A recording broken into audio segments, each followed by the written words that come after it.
Good morning. It's Uncle Lou here. With some coffee talk today. Hadn't done one of these in a while, so yep. Welcome to Coffee Talk with Uncle Lou. Yep. If you're new around here or you don't know what this is a series of videos that I do. Yep, where I drink coffee and talk to you. And you need coffee this morning. It's 23 degrees down here, or it was 23 degrees down here this morning when I woke up. It's freezing down here today. But anyway, I watched the last couple of videos that DTown did about like the TTC or in general, and YouTube etiquette and rules and things like that. And I thought it was a really good idea that he made those videos, especially to people who are new to YouTube or maybe haven't been making videos that long. I remember when I first started making YouTube videos, I really didn't know anything at all. I didn't know what I was doing. I'm not the type of person that, reads up on stuff for weeks and weeks and weeks before I do something. I sort of am a learn on the go type of guy. And that's the same approach I took to YouTube. And I sure wish I would have been able to find some videos like what DTown made when I was new to YouTube. Now, I'm by no means a YouTube expert. I haven't read all the terms and conditions and all that stuff, all the YouTube policies and guidelines. I'm by no means an expert at all. So all I really can go off of is my personal experience on YouTube over the last couple of years. And DTown, like I said, made a bunch of great points in the two videos that he made. And I'm just going to add a few things from my perspective to what he's already said I'm going to try not to just to repeat what he said. I'm going to try to add, some of my personal experience to what he's already put out there.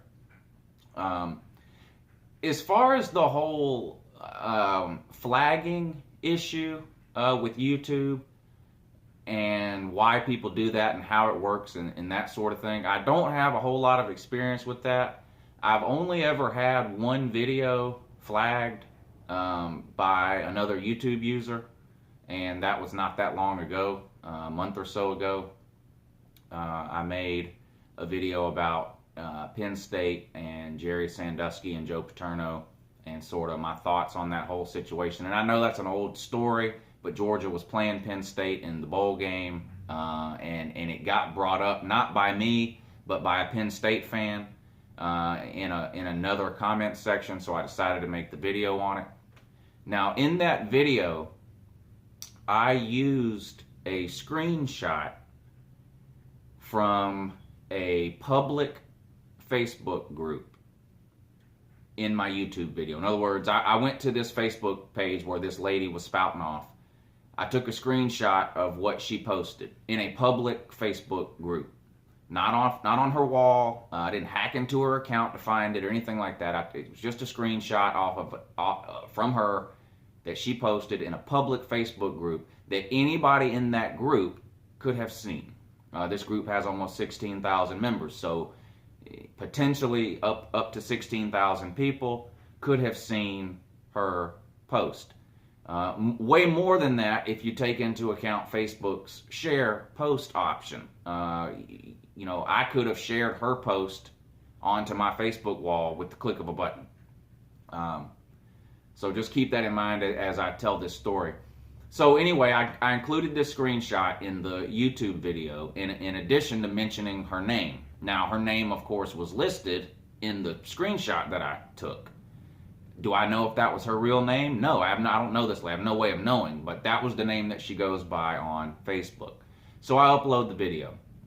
She rants and raves in the comment section for a day or two, demanding that I take the video down, that I not use her name, yada, yada, yada. I told her I'm not taking it down. It is what it is. You posted this in a public Facebook group. I'm not taking it down. Well, she flagged the video. And the reason I know she flagged, well, I don't know she flagged it. That's my assumption that she flagged it. I do know it got flagged. And the reason I know it got flagged, I'm not sure if DTown mentioned this or how many of you guys know this, but and this might not be the case every time a video is flagged. Like I said, this is my personal experience on it.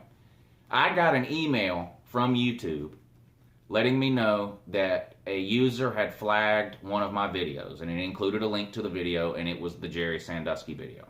So right away I knew who it was, and the email that I got from YouTube was a generic pre-canned email with my YouTube name on the top, basically telling me that the person had reported the video as containing personal information and that violated YouTube's policies and guidelines, and that I had 48 hours to take the video down or they would remove it and I would get a strike.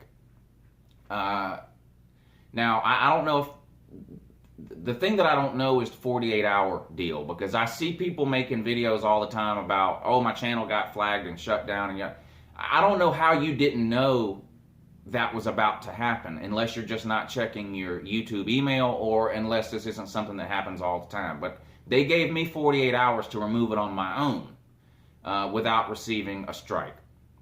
Now, I actually argued this with YouTube for 47 of those 48 hours, back and forth on emails, to the point where I was getting actual replies, typed out replies, not just canned replies.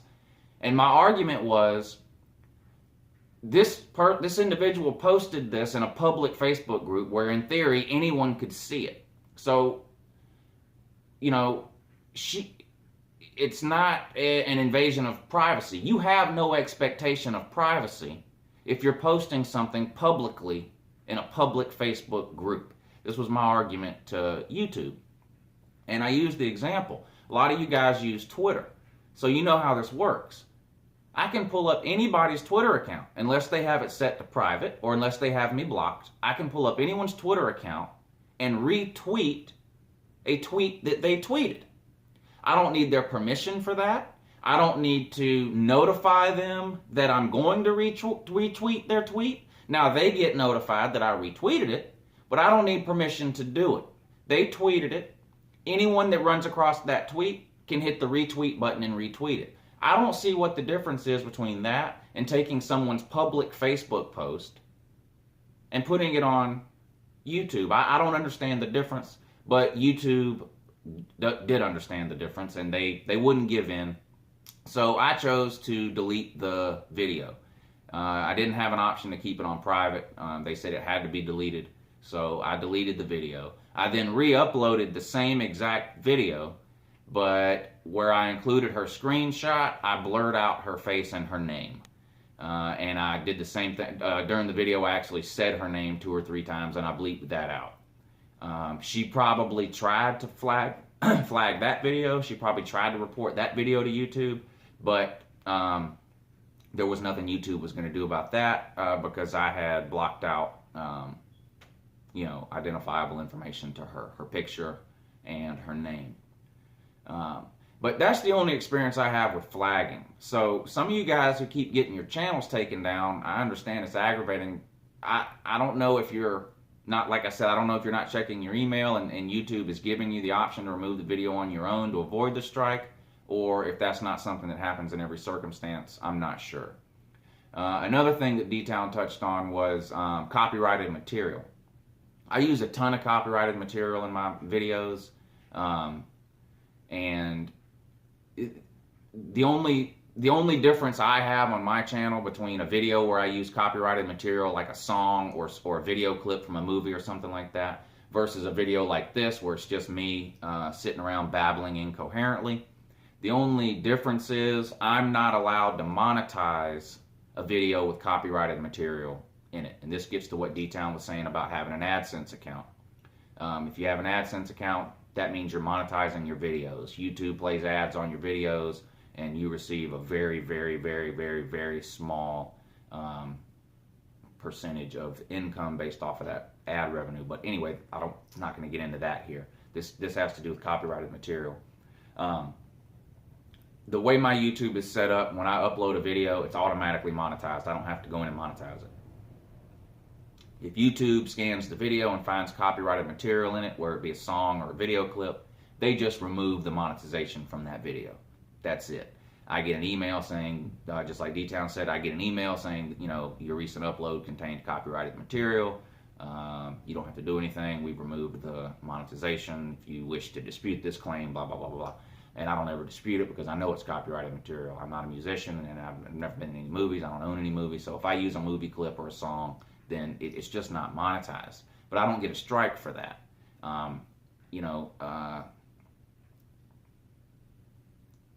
So like I said, I don't know if some of these things are case by case specific. All I can say is what's happened to me.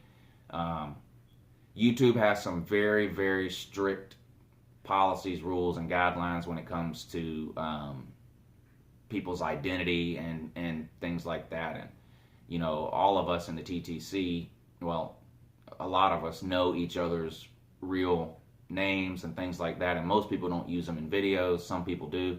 That's actually against YouTube rules, which I found out from the Penn State video. You can't actually say someone's real name in a video. So A-Bomb, you made that video last night or this morning about how you're going to try to clean your channel up to keep it from getting flagged.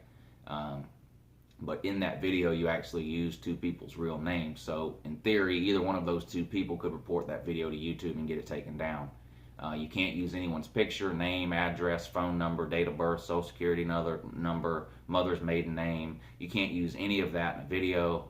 If you do and the person reports it, then YouTube's going to take it down. But that's my experience I've had with as far as flagging or copyright issues with YouTube. Other than that, I haven't had very many issues. I don't cuss a lot in my videos, so DTown made the point about age restricting your videos. I very rarely cuss in my videos, and the reason for that is because of Lou Jr. I use him in a lot of my videos. He likes to participate in this with me, every once in a while, and he has an iPad, and I know he watches a lot of the videos that I do, so I try not to cuss a lot in my videos. Cussing doesn't bother me. I cuss from time to time in everyday life, but as far as YouTube goes, that's the reason why I try not to cuss on here. Occasionally, if I get irritated enough, I might. But if you've been watching me for a while, then you probably realize it's very rare that I cuss, and that's because of Lou Jr. So I don't have an issue with the age-restricted content or whatever, like DTown was saying. But anyway, that's it on that. I just wanted to put my 2 cents in there. Like I said, I wish there would have been somewhere I could go to watch some videos like what DTown has done over the last couple of days. I wish there would have been, or I would have known where to look to find some videos like that when I first started. But anyway, maybe this helped somebody. Maybe not. Either way, doesn't matter to me. Point is, I made the video. But anyway, that's it. I've wasted far too much of your time. So until next time, have a great day and a good morning.